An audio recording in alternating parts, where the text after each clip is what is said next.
बे समाव मोनसे बिग ब्रेकिं निउज बर' थुनलाइ आफादनि गाहाय नेतानि नीलकान्त गयारीनि गोख्रों एक्शन सांग्रांथि लाइजाम हरग्रा बिनायथाव आरो एन गलानि हेंथायै केस थिसनबाय। साननैसोनि उनावनो बर' थुनलाइ आफादनि गाहाय नेतानि नीलकान्त गयारीखौ सांग्रांथि उदां लाइजाम दैथायहरग्रा बिनायथाव आरो एन गलाया गोजा न'नि आलासि जानो थांगासिनो दं।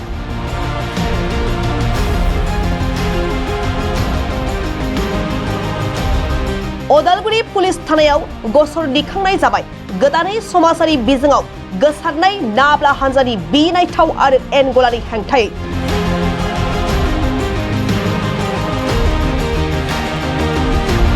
सोलिफु दाननि थांनाय 25 फेब्रुवारि खालाराव सोरबा सिनायै मोनै नाब्ला हान्जा मुं लानानै मिरु बर' थुनलाइ आफादनि गाहाय नेतानि नीलकान्त गयारीखौ गांसे उदां लाइजामनि गेजेरजों बायदि बायदि अजद होनाय बाथ्राया समाजारि बिजोङाव गोसारनायखौ नुनो मोननाय जादोंमोन।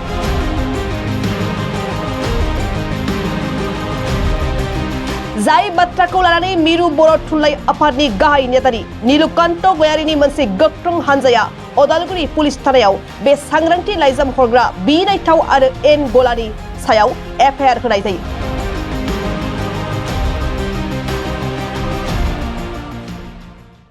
उदालगुरि जिल्ला बर' थुनलाइ आफादनि गासैबो दैदेनगिरि बिथांमोना बहाय दङ आरो जोङो बे समावहाय उदालगुरि पुलिस थाना बहाय सौफैदों। जाहोना जाहैबाय जे थांनाय 25 फेब्रुवारि खालारै जि मोनसे लाइजाम आं मोननो हादोंमोन आरो बियो इतिमध्ये गोबां भाइरेल जालांबाय, गोबां मिडियायाव बे ओंखारलांबाय। नाथाय आं बै समावहाय आपार आसामनि माखासे जि प्रग्राम बेखौ लानानै माने सानथामसो थांनो गोनां जाबाय। बेखायनो आं बेवहाय एफआइआर होनो गोनांब्लाबो फैनो हायाखैमोन। आरो नोंथांमोना मिथिगौ जे जोंनि बर' थुनलाइ आफादनि गाहाय नेतारि महरै आंनो जि मोनसे माने नाब्ला हान्जानि जानानै जि लाइजाम हरदों बिनायथाव आरो एन गला बिथांमोना जि माखासे बेवहाय अजद दैखांदों, जि अजद लाबोदों आरो माखासे सोदोबफ्रा गुरैजोंनो नाथाय बेवहाय सिगिनाय सोदोब बाहायदों, मोनसे थ्रेटेनिं वार्डस, थ्रेटेनिं माने सेन्टेन्सेस बेवहाय बाहायदों।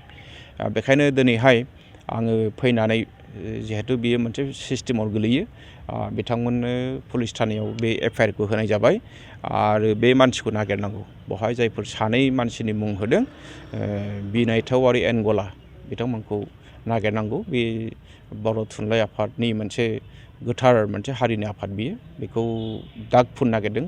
दा बेखौ नागिरनांगौ, मानोना जोङो आथिखालाव गोजोन थासारि मोनबाय। जों बे थासारिखौ जों गाज्रि जानायखौ लुबैया।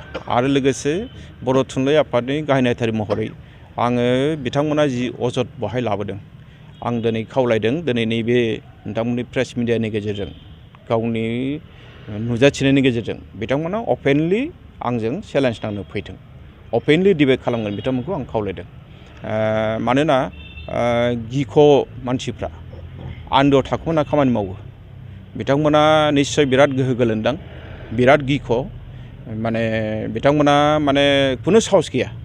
आरो बेखायनो साहस खालामाखै बिथांमोना जे बिथांमोना जि एलिगेसन लाबोदों बे सानै मानसिया, आंहाथ' सन्देह दङ बे सानैना सासे। आं दिनै स्पष्ट बुंदों बे मानसिया सानै नङाबो जानो हागौ, बे मानसिया सासेयानो आरो बेयो सासेयानो सहि मोननै होदों। गासैबो सावगारिखौ जोङो एखेबारे लाबोनो थाखाय नाजागोन। सरकारखौ जोङो दिनै खावलायबाय, गासैबो रायजो राजानि जि कमेन्ट्स फैबाय थादों आरो बेबायदि मानसिफ्रा समाजाव खहा लाबोगोन बे रोखा सावगारि। रैखाथि हान्जानिफ्राय मा खोथा होदों? बिथांमोननो जों एफआइआरखौ होदों आरो आंहा ओरैबायदि मोनसे गोसोआव बोलो दङ, मोनसे साहस दङ, मोनसे फोथायनाय दङ। जिहेतु जों हारिनि थाखाय खामानि मावदों, गिनांगौ जेबो गैया। आं बिथांमोननिफ्राय खुनु मोनसे सिकिउरिटिबो नागिरा, निरापत्तानि नागिरनायनि खोथा फैया। बर' थुनलाइ आफादनि बिबानगिरि जानानै जुदि निरापत्ता लायोब्ला बे मिनिथावनासो जागोन। बेखायनो स्पष्ट खोथा, सोरबा मावदोंब्ला बेयो मेगन गोसा, जोंनि खामानिखौ मेगन सादों।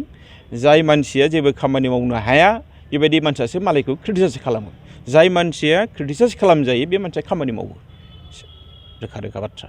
आफादनि बिराद सिंनि बाथ्राखौ बहाय बुंदों आरो समा खोन्थागोन। आं नोंथांमोननो सम फैनाय लोगो लोगो नोंथांमोननो गासैबो बाथ्राखौ खोन्थाजोबगोन, गासैबो मिथिजोबगोन।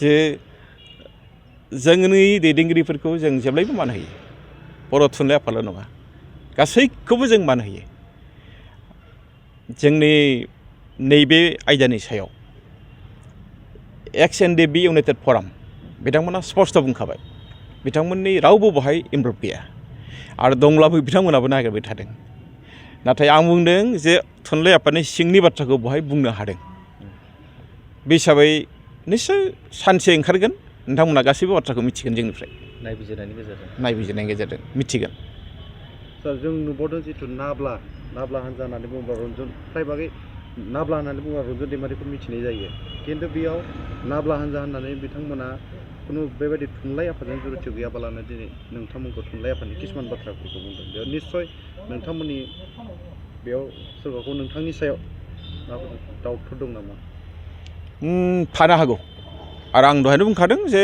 समा फैथों गासैबो नोंथांमोननो खोन्थागोन रायजो राजानो खोन्थागोन जोंनि गेजेराव दायो बिराद सानलायनाय जादों जे सोर मावमारदों सोर हरदों लाइजामखौ उमुगा नामा थुमुगा नामा खिन्थु सम फैब्ला गासैबो मिथिगोन नोंथांमोनखौ नेनो थाखाय खावलायनाय जाबाय आरो बिथांखौ जुदि हमनानै मोनोब्ला बेनि फिनजाथाया माबायदि जारिमिना ओरैबायदि जाय मानसिया मोजां मावो बेखौ जेब्लायबो मोजां होननानै बुङो जाय मानसिया गाज्रि मावो बिनि फिथाइया मोजां जाया बिथाङा बे फिथाइखौ मोनगोन जाथाया जानाय लोगो लोगोनो जिहेतु बिटिआरनि गाहाय बिथाङाबो बेखौ संदाननानै मोनसे खोथा होदोंमोन दा दिनैसिमहालागै नाथाय दिहुननो हायाखै ओरैबो जानो हागौ जिहेतु आं दिनैसो एफआइआर होदों अफिसियेल खामानिया दिनैसो जुरिदों बिथाङा निस्सय माने बिटिआरनि जायनाखि पुलिस बिफाननि गाहाय बिथांखौ बुंहरदों जोंनिफ्राय जेबो इनफरमेसन गैया दिनै जों होबाय बिनि उनाव निस्सय खामानि जागोन चिफ सारा खबर लाहरदों जोबोद बाख्नायथाव बरायथाव गासैबो आफादा खबर लादों खायसे खबर लायाखै बे बिथांमोननि खोथा नाथाय सैथो बाथ्राखौ नोंथांमोना समजों लोगोसे मिथिगोन नेनानै थादों